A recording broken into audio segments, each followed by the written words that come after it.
Hello, everybody, and welcome to this session of the Education-Led Growth Summit. All day, we are talking about how education, customer education, partner education, employee education can actually drive business growth. And this particular session is on developing mastery and best practices for certification. So you're going to hear from our speakers, who I'll introduce in a second, about best practices for building certifications in general from their past experiences, and then also current experience building a certification for Intellum platform admins. So just a few housekeeping items. First of all, my name is Shannon. I'm the Director of Customer and Content Marketing here at Intellum. I'll be one of your hosts for today.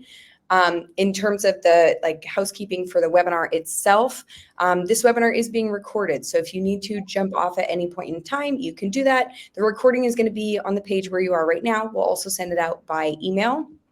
Underneath this video is a Q&A box. So if you have questions as we're going, or you just want to share things with the speakers, you can do that in the Q&A box below your video. There's also an area there for attachments where you can find the slides for this presentation.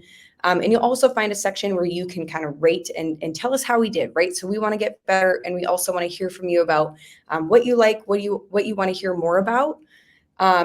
Just a quick note too on this platform is if this video shows up blurry for you as we're sharing slides, there's a little gear icon in the bottom right-hand corner. If you click on that, you can adjust the resolution. So it's going to auto adjust based on your internet bandwidth, but sometimes we just got to manually override that. Okay, so that's all my housekeeping for now. I'm going to introduce you to our speakers. So we have Tia Samuel Owusu, who's a senior program manager here at Intellum for our education team. And then Doug Piachuk, if you guys want to do a little wave. You can see them on the right-hand side. But Doug is an education consultant at Fresh Cognate, who's been working with us. Both just incredible education practitioners, leaders, have a lot of great advice prepared for you today. But let them go ahead and share a little bit more about themselves, and then we'll dive right in. Hi, everybody. I'm not sure where everyone is. I don't know if it's morning or evening, and I hope everybody fared well in the recent storm. However, I'm a little under the weather, but we're going to do this today. Nice to see all of you all here today. We might add a little interactivity, and so if we do, please just answer in the Q&A. A little bit about my background. I started in K-12. I did teacher training, curriculum development, classroom teacher, of course, and I went from there. I worked with the College Board, validating some of the assessments for the SAT, training students on the SAT. I then went to work for an educational consultant firm, and I trained administrators and teachers on just school development and school improvement from the K-12 standpoint. Then I went to the university level, really kind of dove deep into adult learning. That's where I found my sweet spot. And so that'll lead us here to certifications today. And I'll probably bring up some more as we go along, but I think that's enough for today. Yeah, and hi everyone. I'm Doug Piachuk.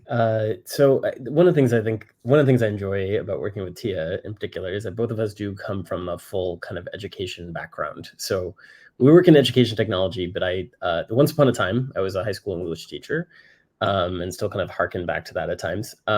We both have that full pedagogy background, but then also are technologists. And so I think I've spent about 20 years now working in education technology. I was one of the original people over at lynda.com, at edX, and was most recently a product manager and worked about 10 years at Google, doing a lot of magical educational things online. So anyway, today we're going to be talking about certifications. We actually just produced a certification at Intellum, which we will be talking about a little bit, that it teaches people about how to use Intellum. It is coming out very soon, and we're excited to kind of share that with the world. I think for me, it's probably, I don't know, probably the 20-something if certification that I've had some piece of having the opportunity to work on. And, I think that, anyway, that's exciting. It's fun. And what we're really hoping to do today is to, talk to all of you. Please do share any questions, like Tia was saying, in the chat that you might have. We're kind of happy to kind of gear this chat towards anything that you're particularly interested in when it comes to certifications, all the way from the development to the conception of them to how we assess, whether or not they're working. And along the way, we'll guide you as best we can, and also share some stories, some very recent stories of our development cycle that we just got through. So Yeah, awesome. Awesome. Cool. So we're going to take it from the top and talk about why certifications. And I think this is really important because, in marketing, every few years we get this whole email marketing is dead theme and people will talk about it online. And I think we hear this, our certification's dead, right? And part of this, honestly, so Intellum commissioned research from Forrester about customer education. And one of the things that we saw is certification kind of moved down the chart. And this is where I think it's really important to look at the raw numbers, not just like where something is placed on a chart, because it wasn't that certifications became less important. It was more like the number of people focusing on in the moment learning, in-app learning was increasing. And so, as more things moved up, certifications moved down, but they're actually still the same priority level. So maybe we can start here and talk about, are certifications dead? Are they alive? Why are they an important part of your education program? So Tia, I'll let you kick us off. No problem. Certifications are very much alive. Doug and I had a good laugh the other day about the concept of them being dead. They should be a part of all education programs. However, they do take a lot of resources. So it depends on where you are in the life cycle. If it's time, it's a timing issue. So I'll say this about certification: everybody wins. When you create a certification, it's a win-win. It's a scenario where you're empowering your learners, your users to fully utilize your tool. You're also improving overall satisfaction and efficiency. It's also a signal for success, right? So you're raising everyone up to the level of mastery, and then we're hoping we see improvements along all life cycles, from a product standpoint, from support tickets, from product adoption. So you create the certification, and it takes a lot of work. So that's a reason why I can see why a lot of people don't do it. Then you have to update it, right? So if you get certified today on something, the tool changes. So within a year or two, you may have to update that content. You will have to update that content. So it's a resource issue.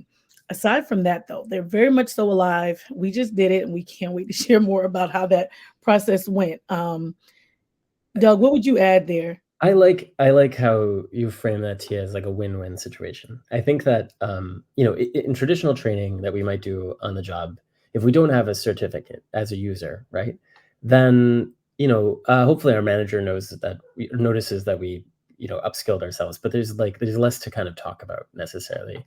What I think is really neat about a certification is it gives the user that credibility at the end, and there's something that they can share. One of the features we have on Intellum that's really nice that we can utilize is people actually will share their certification when they finish it on LinkedIn sometimes, especially if it's notable.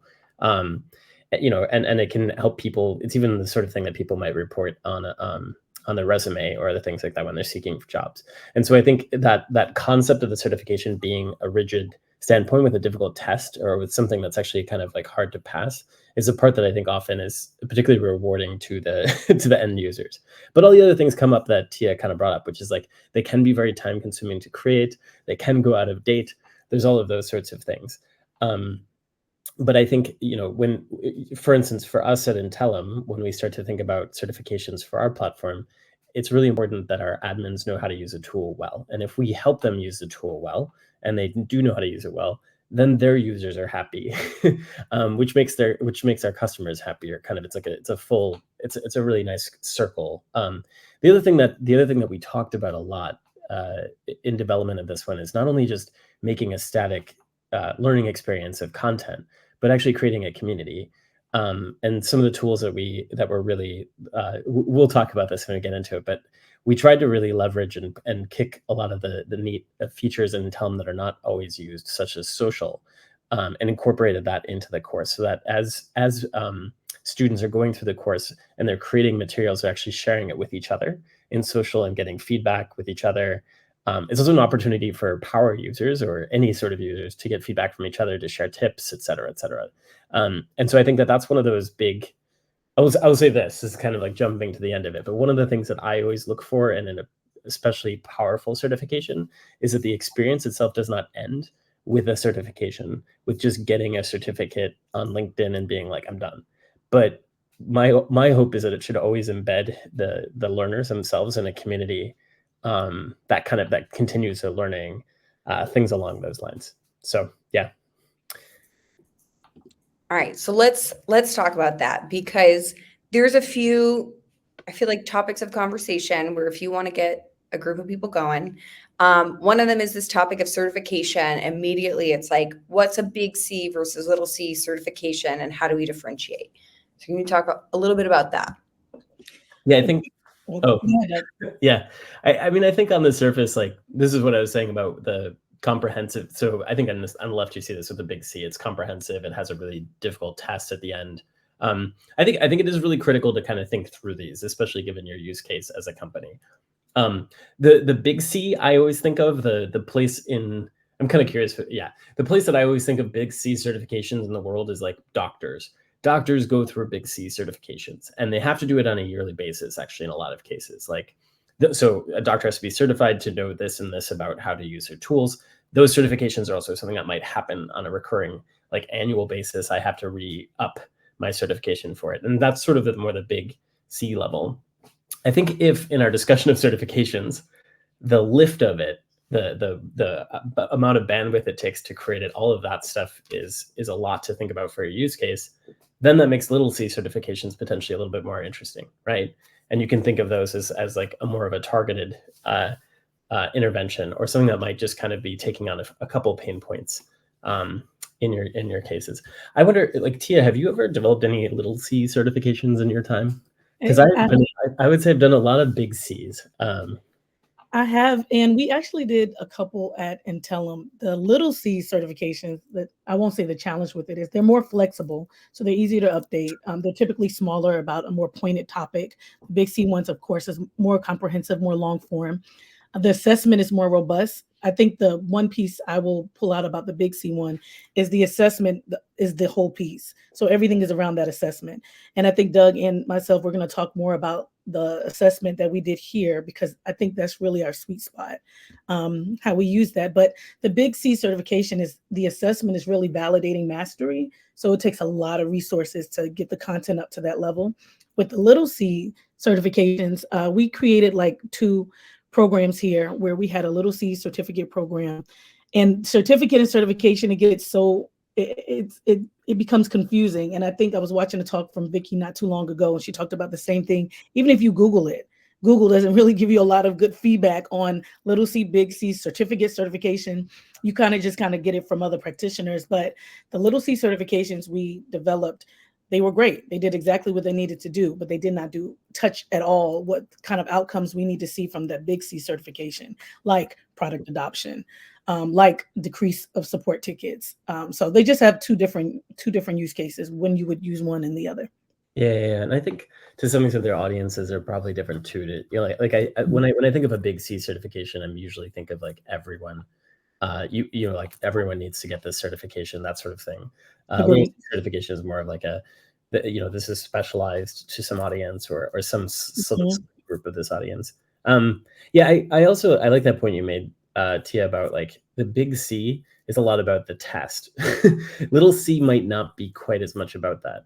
And actually, very much to that point, when we were thinking about this Intellum certification we just developed, we wanted to make sure that it did hit all of our users, all the way from beginners to intermediate through advanced users. And so one of the things we did there, in order to make that happen, is we allowed advanced users in our new certification to actually take the assessment first, if they believe that they already are masters of the material, essentially, and masters of the platform, then there's an opportunity for them to just pass out right away. And the advantage there, obviously, for those users is that saves them an awful lot of time. And it takes them right to what they kind of need. They can just get the certificate and kind of move on with their job.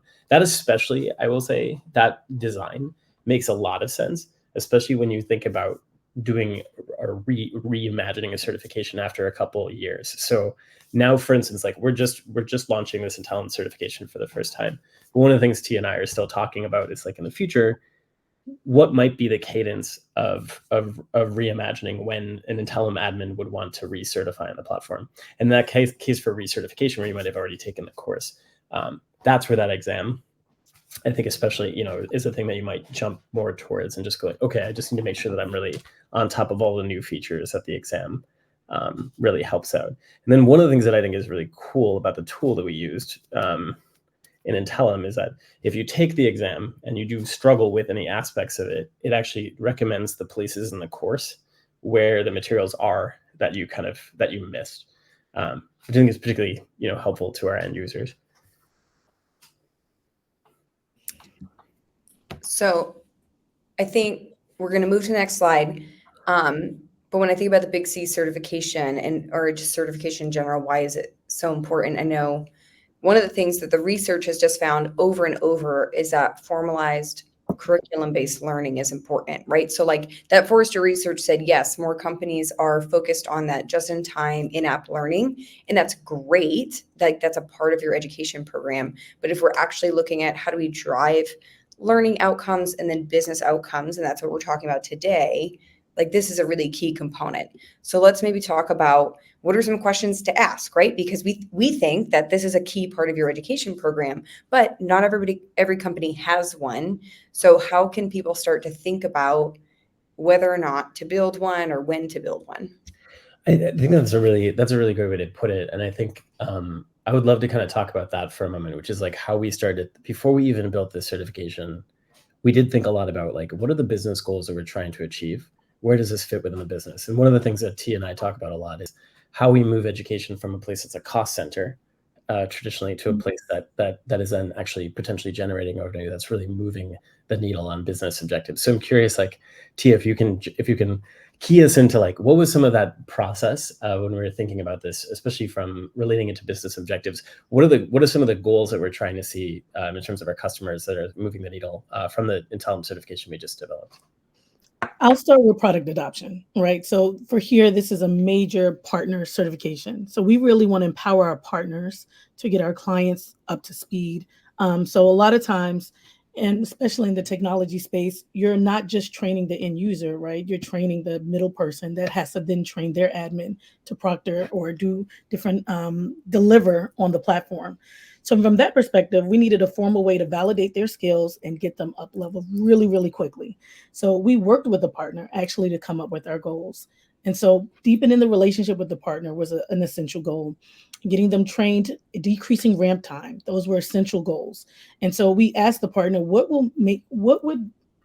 could we deliver that would make your job easier? And then they told us, we would love it if you could help us do this. Right now, it takes us 3 months to get someone up on your platform. We would like to decrease that time. And so we had really, really clear signals that we can say, okay, if we do this, we've met our mark. If we do this, we've met our mark. And then Doug and I kind of sat down, put our heads together with the team. We had a phenomenal team. I do want to shout out our team here to say, how can we create something that can decrease ramp time at the same time, allow all levels to get what they need here? Because the challenge is we have new users, emerging users, and proficient users. And they all need to know the platform. And we have one certification. How can we make it where everyone receives value? So those were some of the goals and challenges that we wanted to meet when we created this. I will not lie. We had a lot of setbacks trying to meet all the things at the same time, because I'll give you one really specific example. We were trucking along. We just validated the curriculum. We got our stakeholders to say, yes, from here to here, this is what we need. We broke it into 6 modules. We thought we covered everything. We started creating the content. And then we had a stakeholder come in and say, actually, for my department, in order to mitigate my business needs, which is a decrease in tickets, we actually need these things covered in your curriculum. Mm-hmm. That was a major shift at like right at the, I'll call it our precipice of greatness. We kind of had to draw back a little bit, reconfigure and rewrite the curriculum. So that's why I say a Big C certification takes time, because that took us a lot of time to kind of change directions. So when you look to address many different goals, I will say a challenge with that is it involves many different stakeholders. And then when things involve many different stakeholders, things come about, right? But I do like where we landed with it. I'm glad Doug asked that question. What were some of the goals we were working on? Because the challenge with meeting so many different goals was a deadline. So once we put our entire team pointed towards the certification to meet our deadline, because we knew this was fixed. And so what we needed was more, I like to call it human power. So those are some of the challenges we mitigated by meeting the different goals of formalized learning. What would you do? So yeah, I mean, now I'm going to pretend like I wasn't part of the team for a moment, but like, yeah, so the curriculum did have to get reconfigured. what is the lesson that I think, like, what could have been done potentially, and what can we advise people in this call, to do that would get us out of that? I would advise you to get a formal sign off from all your stakeholders up front really quickly. And then once they sign off, show it to them in a shinier version and ask for another sign off.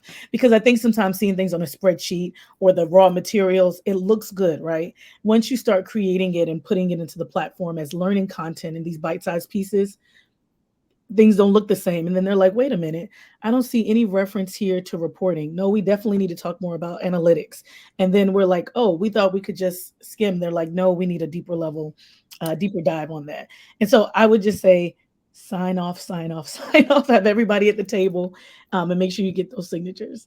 Yeah, no, and I love that point, and I love, like, starting with objectives and measurement that we have, right? So, like, if, for instance, at the beginning when we are talking about how we need one at a company, when we talk about what objective it's going to hit for every aspect of the company, it's important to make sure that we do get those stakeholders. I think that one of the pitfalls we have is that those of us in learning think that the success of our course has to do with how beautiful the course is, how well written it is. And certainly those are important, and the behavioral change that it creates, that just, like, definitely what we're super passionate about. But what we sometimes miss is the opportunity to bring a lot of other people along, and how important it is to make sure that everyone is kind of walking in lockstep with us as an educational team. So not only our audience that we're trying to serve and our stakeholders, but actually even just, like, parts of our own company. And I think that that's one of those pieces where I love what you were saying, Tia, where it's like, yeah, let's I think when we are at this initial stage of thinking about a certification, the more broadly that we can share this message, both within our teams as well as, like, externally about what we're about to do. So it's kind of a call to stakeholders to kind of join us. It's also, I also say it's always free to have SMEs, to have subject matter experts. It's always free to have extra SMEs who can be reviewing our material as we're going through it.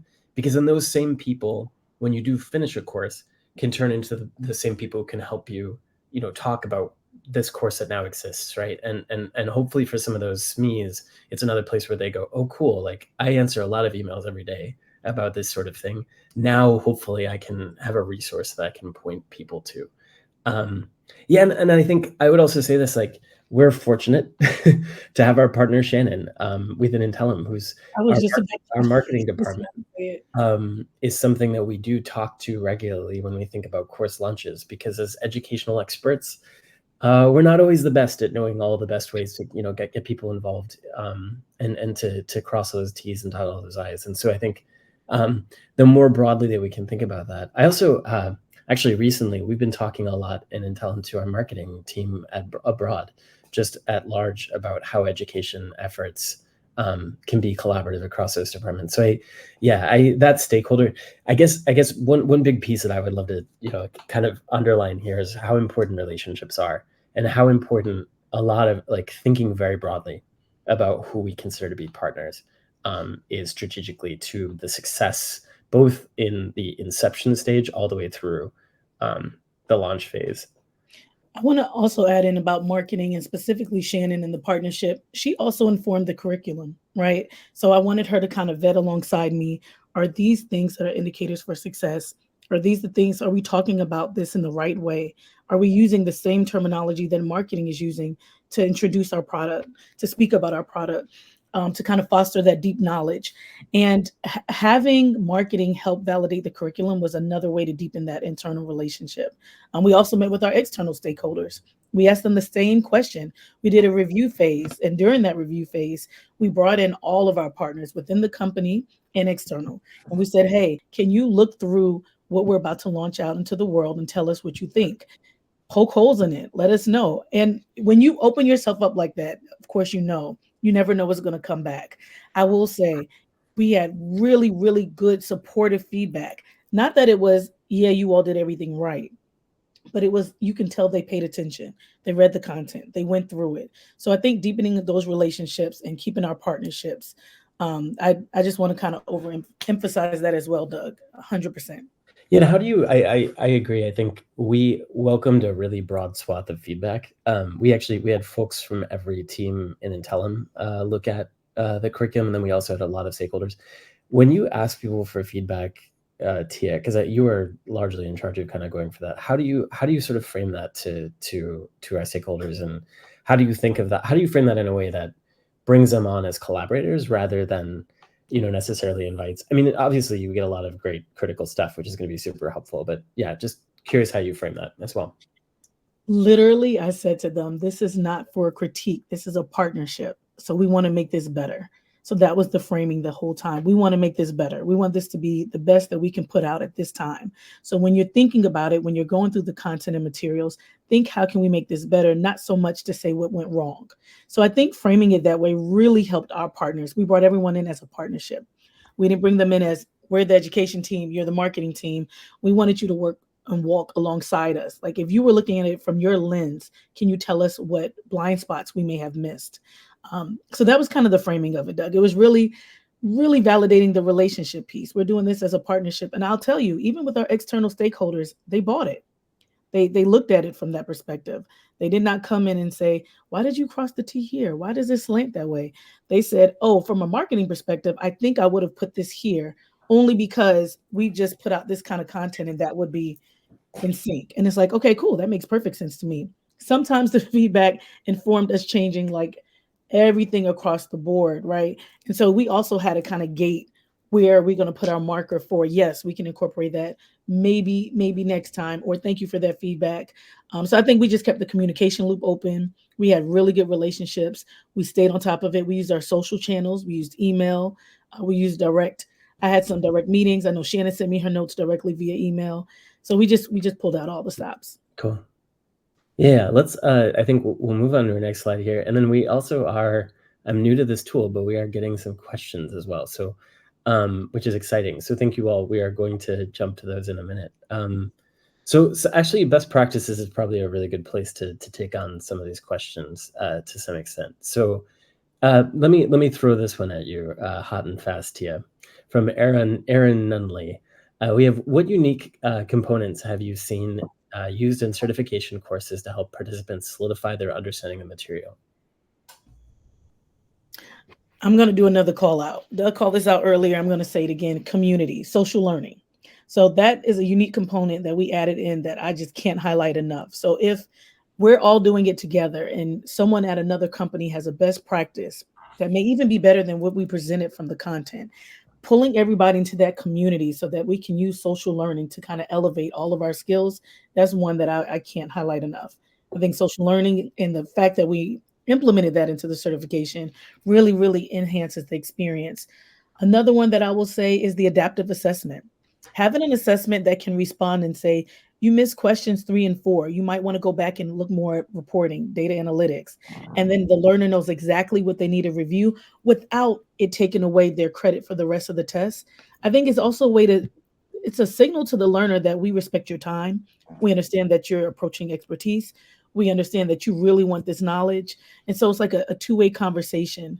Those are two things that I think are standout: our adaptive assessment and the use of community and social learning. Yeah, couldn't agree more. I think when we think about teaching adult learners, respecting their time is like number one thing that we want to do. But one of the challenges we know is that in order to reinforce concepts, it helps to repeat them, right? And that's, I think that's always a sort of a tension that we feel when we're designing, is like, we don't want to over repeat because then you're going to feel like we're wasting your time. On the other hand, we sort of, and that's where social learning, I think, to your point, is really neat, because I think, I think we can all think of times in our lives when we just learned something, or like, I was just in Spanish class, but then I went out in the world and I heard that word again. And all of a sudden, like, that's the piece where that suddenly is going to go from something that might like leave my short-term memory in the next month to like, actually now that's reinforced for me, right? And anyway, I think, yeah, social learning is huge for that. The other actually question that Aaron Nunley has, which I think is very similar to kind of this kind of reinforcement of knowledge, is like, how do we think about knowledge checks, or how do you approach writing knowledge checks for a certification program? And then what do you focus on to ensure participants are, quote, earning their certification beyond the course material, such as watching videos? Yeah, how do you think about that? Okay, I'm going to start with the last one. So how I don't remember the question, but immediately I started thinking of the answer. So I hope I get it. If I miss it, Aaron, please let me know.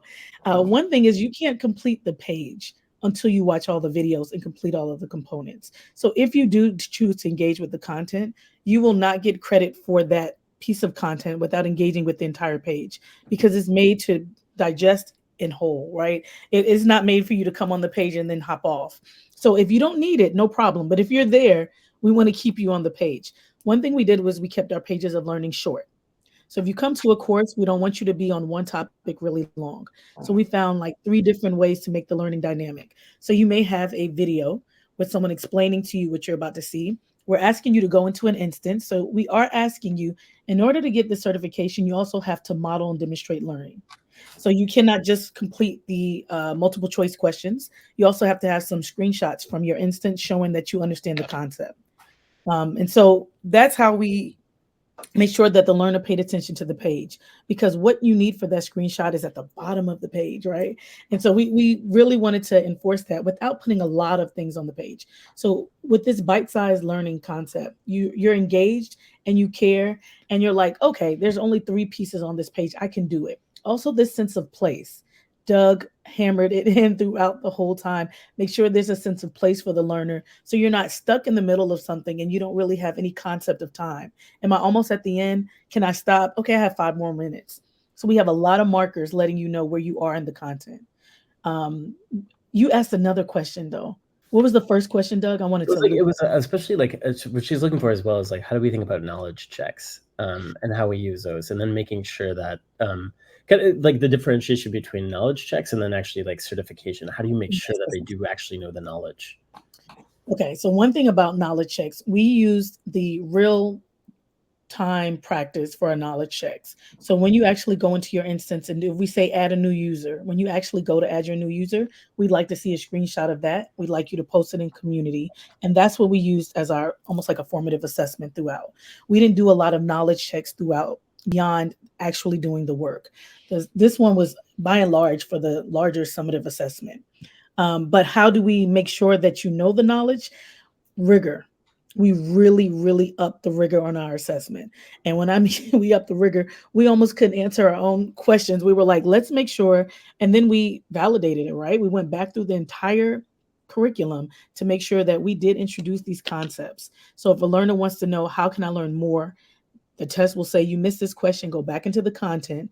And then we validate it to make sure we taught that again. So that's kind of how we use. What are the tips and tricks to like making sure an assessment is rigorous? Okay, one, Doug, can you tell us the tool? We had to actually use a tool. We put the questions in a tool and took it through a rigorous process. So one, we asked our SMEs to come up with questions. 2, we asked the IDs to come up with questions. 3, we then vetted the questions with a stakeholder. Right. 4, Doug provided a tool. I'm not familiar with what that was. Yeah, we have a rubric. We have an internal rubric that we used to evaluate the power of the questions. We also used our there's new AI features that we use to help develop some of the questions as well, which is really helpful. Because sometimes just generating the raw amount of questions you need for a good assessment is tough. The last part that I'll say for making sure that our assessments are difficult is we made sure the question pools are really big. So one of the things that's really neat about our adaptive assessment is so for each learning objective, we ask, I think it's like each learning objective or each section, we ask 5 questions that are demonstrating mastery of that section. But actually out of those 5 questions, we actually have a larger pool of questions that it's asking from. So I don't know how big our question pools are, but sometimes they can be like, you can actually have like a pool of 10 or 12 questions, and then it's just randomly feeding 5 of those. So in other words, like this makes it much harder for students to potentially create some kind of like whiz of here's how to pass the assessment, because they're all getting randomly delivered questions from much bigger question pools. And so that's a really big piece that makes sure the assessment is rigorous. I love Tia's point about like, you also definitely want to make sure that if you're going to ask a question, that the actual response to the question is somewhere in the material. I can't tell you how many times I've looked at the certifications and that sort of thing is missing. It's a really, really, really important that we are serving our learners in that respect. But what the adaptive assessment allows us to do, I think, was create a really nice, super rigorous, tough, very tough exam that then ensures that people are really getting the knowledge.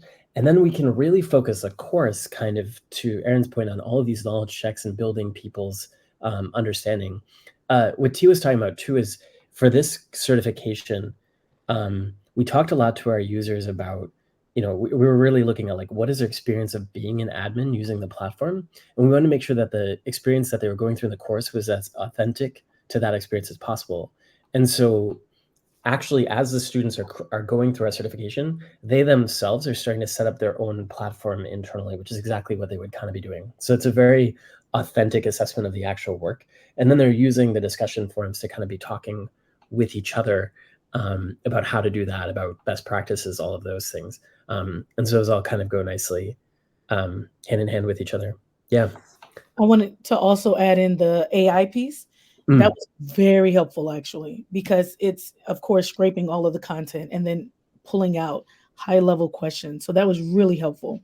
I want to say in our edits, I don't think we did much editing to the AI questions. They were really good. We just kind of embedded them in there.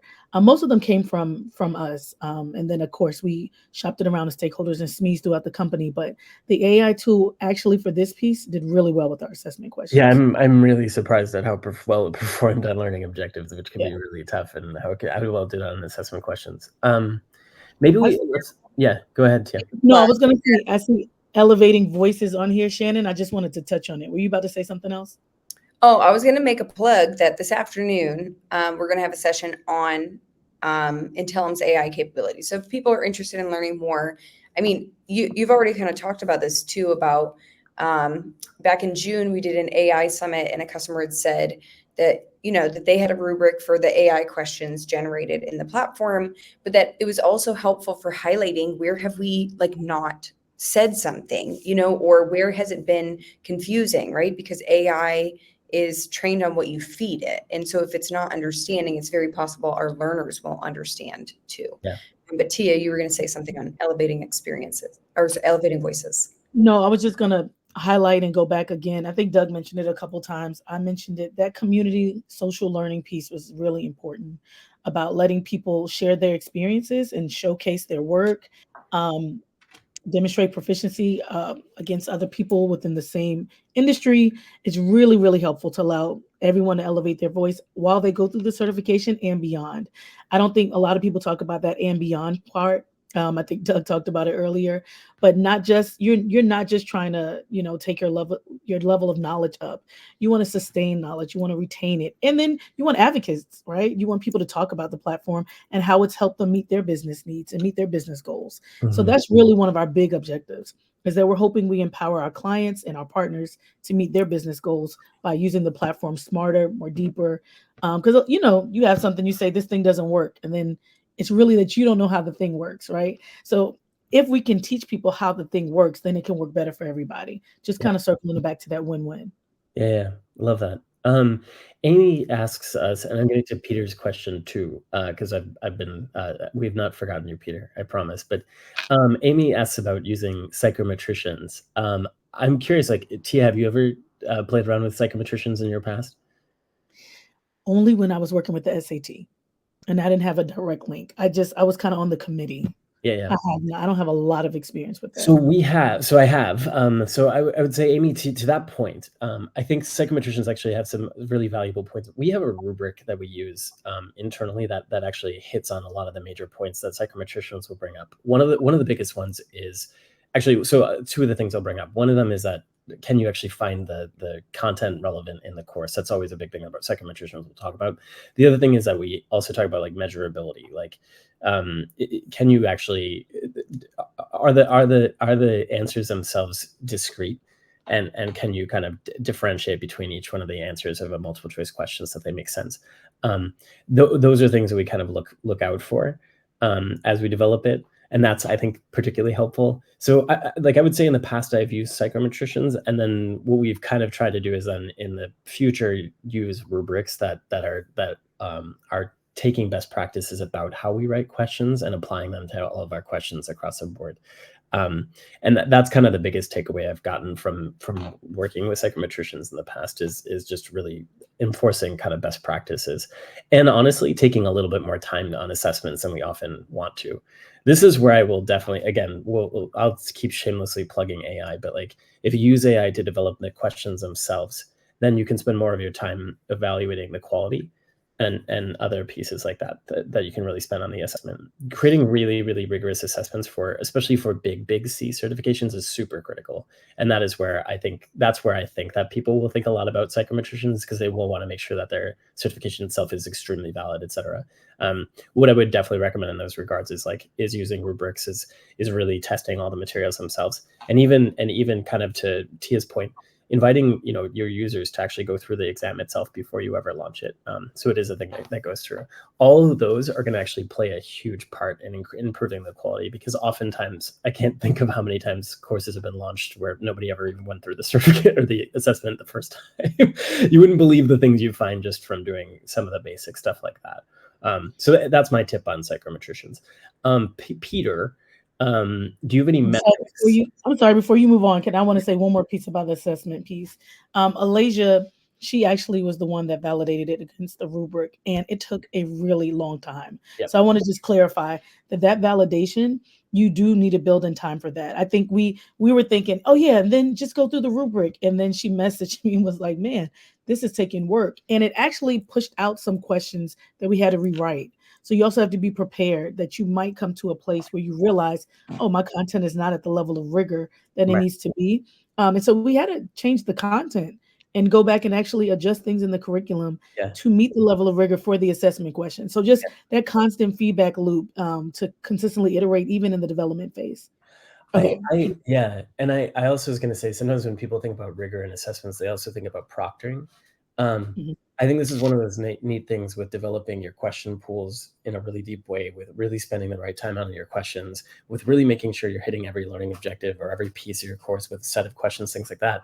That can also, it's one of those ways in which you can avoid having to do something very expensive like proctoring, is by making the exam rigid and solid enough on its own, that it isn't a thing. And I would also say for users, proctoring is not really an ideal experience either. I don't know if you've ever had to do that before, but not the favorite experience for users to do. So now, last but not least, Peter, who's asking about business impact. We talked about this a little bit earlier, but yet he's asking, do we have any metrics on business impact that we're particularly interested in looking at for product engagement? Does CERT drive product champions, evangelists, etc.? I will say a quick piece on this to what Tia said earlier is, so product adoption is definitely one of the pieces there that we're looking for. What we do have are metrics about users using different pieces of Intellum as a tool. And one of the things that's really neat about that is that we can look at our audience abroad and we can kind of see, oh, users are here's a whole section of users who might not be leveraging this aspect of the tool. Then we can develop training that targets that specific tool or product or feature adoption or whatever, and then give that training to the users and see and then look for changes. One of the things that we generally have found to be true, Peter, is that when users are using more of our tools, more of the features in our tools, they are happier users. And actually that is the very first thing that we kind of have to look for.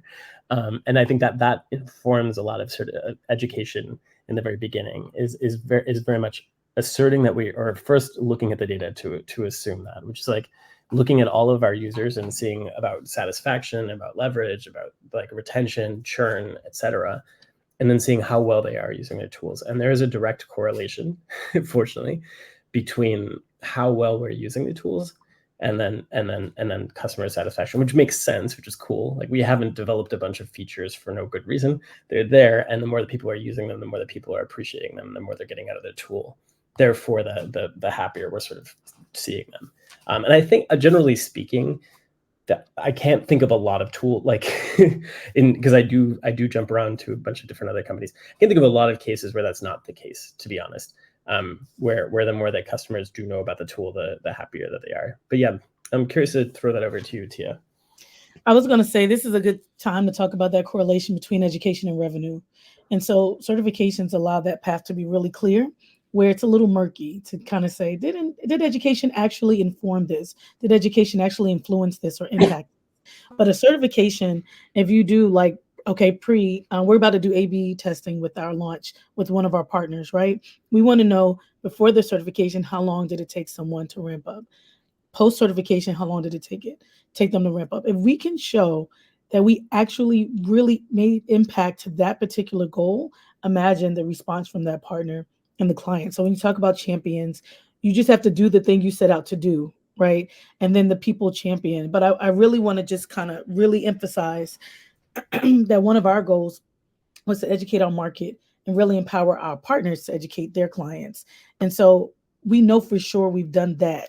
The piece that we have to make the connection with is, did it impact revenue? So happy clients, yes, that's retention, right? And then if you can get them to brag about you to somebody else, that's a new client. If you can get their onboarding experience to be good, you can deepen the relationship. And so, yes, you can draw like really hard and fast lines to a direct revenue streams based on this education product that we're putting out into the market. Yeah, and one of the things that certification does is it creates a line in the sand, because it's hard to get a certification and because it takes effort on the part of the users. Once you have certification, you can start to look at your data, and very much to that point, Peter, you start to go, what is different about our certified users versus our non-certified users? And by the way, this is like, we are just in the midst of launching this, so we don't know the answer to that question yet either. But one of the ones that I'll tell you that we're like curious about is we have a very direct line to our support team. We know how many questions, for instance, people are asking about their product. One of the ones that we've been actually really curious internally is like, will people who know more about the platform ask more questions or fewer questions? Because on one level, we hope, of course, that they're asking more intelligent questions, more sophisticated questions, because hopefully some of the basic features have been covered and understood in the certification. But there is possibility that the certification itself deepens people's knowledge and interest in the product, which might then potentially yield more questions ultimately, right? And anyway, this is exactly what I think is really fun about launching a certification, and then looking in the end state. What I will tell you from certifications in the past, because you were looking like, does it really make a differentiation? The answer has always been yes. The answer is, and I think that to be totally honest, that could have things to do with your certification. It also is just, there's a pretty difference in the audience just self-selecting, that's choosing, right? The people who are going to go ahead and do a certification alone are already going to be kind of a different segment of your audience, regardless of, like, being really, really frank about the data, regardless of how quality your certification is. What you do get is that you get a sense of your users that are invested enough in the product to do something like that, which is also a really kind of neat insight, and does create a really neat audience of people who you might deliver targeted things to. Or, for instance, for us, we think about that group of people who are certified as people who might be able to help reinform or help other people earlier in the funnel learning how to use the tool itself. So that can become like your certified users can become your power users, who are sort of your best friends in some respects, that can also help you in educational efforts across the board. I know we're at time. I just want to, Doug brought up a really good point. He said we looked at what kind of support tickets that came out. We also looked at what people click on the website. And then we also looked at our knowledge base articles, which ones are people consuming. And so we had 3 points of data to really see what topics do we need to cover and how deep do we need to cover them.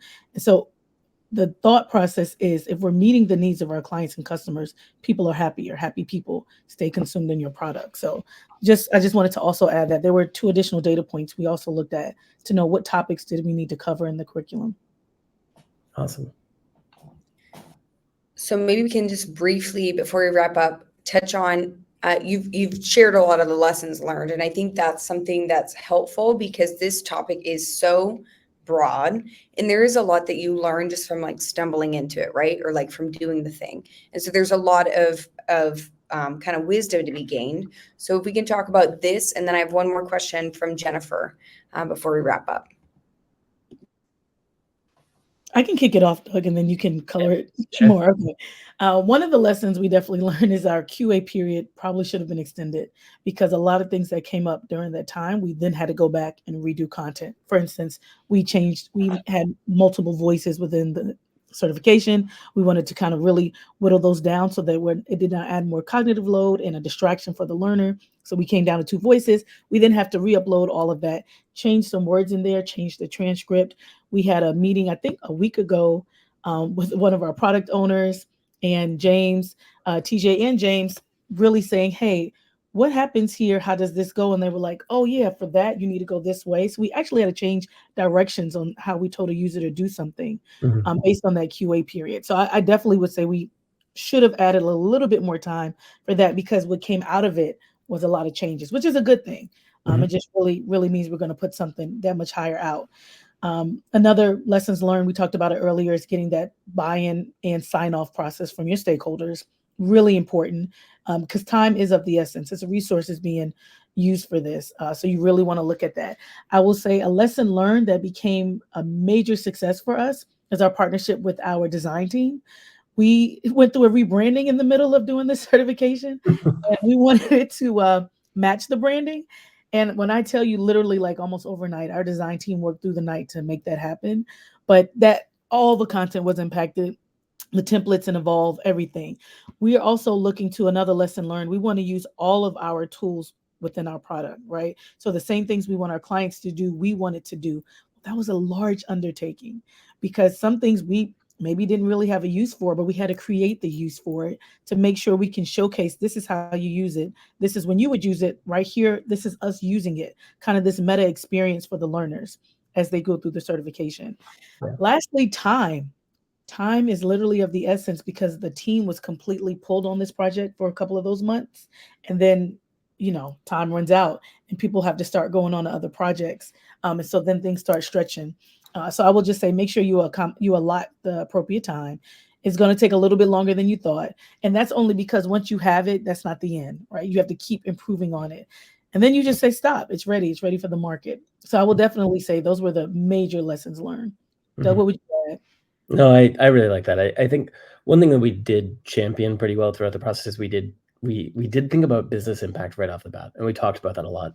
And I think that was one of the things that helped us gather stakeholders as we went across the business, right? When we went with the marketing team, we went like, hey, here's the objectives that we're looking at and thinking about.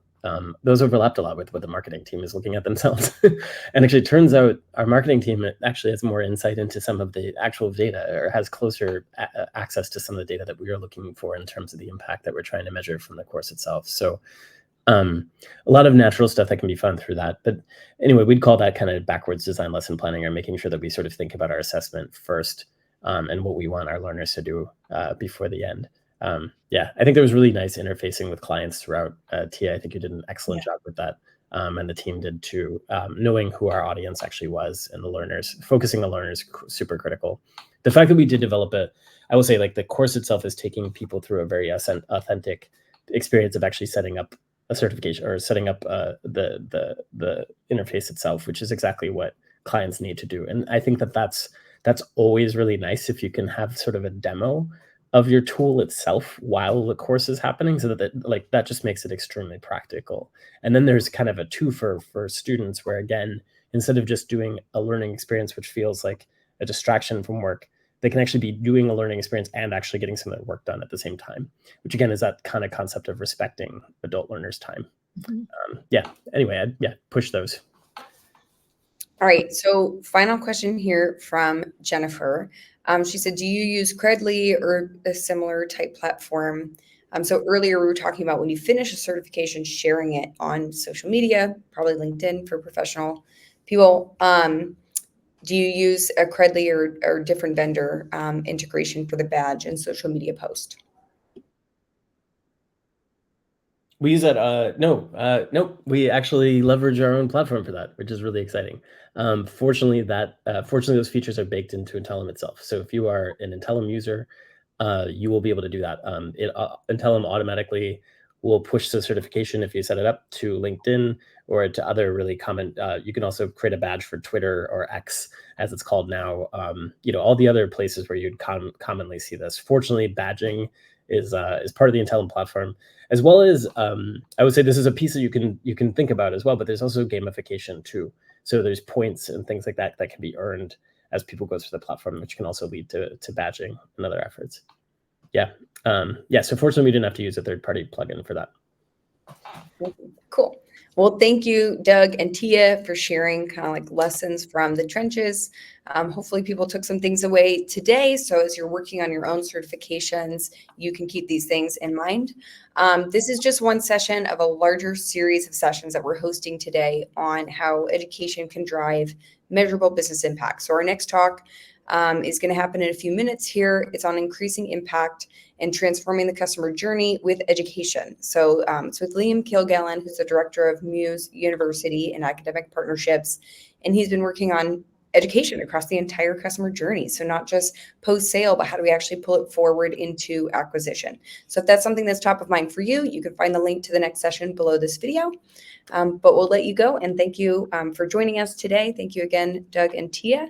And we'll see you in the next session. See you. All right. Bye, everybody. Bye.